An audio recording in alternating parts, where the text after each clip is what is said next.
एक बार की बात है, बुद्ध अपने शिष्यों के साथ एक सुंदर वन में बैठे थे।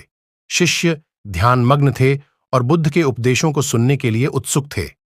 बुद्ध ने अपनी शांत आवाज में एक नई कहानी सुनानी शुरू की। प्रिय शिष्यों, बुद्ध ने कहा, आज मैं तुम्हें धैर्य और ज्ञान की शक्ति के बारे में एक कहानी सुनाना चाहता हूं। यह कहानी एक छोटे से गांव की है, जहां एक बुद्धिमान साधु रहते थे। उनका नाम साधुदेव था।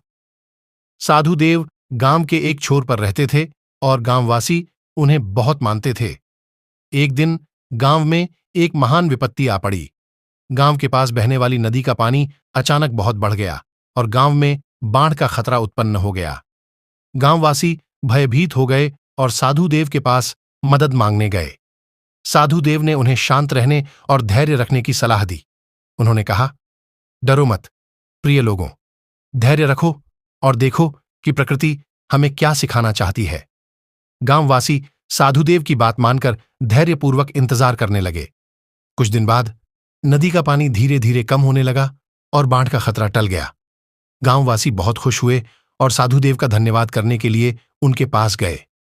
साधुदेव ने मुस्कुराते हुए कहा, प्रिय लोगों, यह धैर्य और ज्ञान की शक्ति ही थी जिसने हमें इस विपत्ति से बचाया। अगर हम घबराते और बिना सोचे समझे कुछ करते तो शायद हम और बड़ी मुसीबत में पड़ जाते। हमें हमेशा शांत रहकर सोच समझकर ही कोई कदम उठाना चाहिए। बुद्ध ने कहानी समाप्त की और अपने शिष्यों की ओर देखा। शिष्य ध्यानपूर्वक सुन रहे थे और उन्होंने बुद्ध के उपदेश से धैर्य और ज्ञान की महत्ता को समझा। इस प्रकार बुद्ध ने धैर्य और ज्ञान की शक्ति के बारे में अपनी शिक्षा को एक नई कहानी के माध्यम से अपने शिष्यों तक पहुंचाया।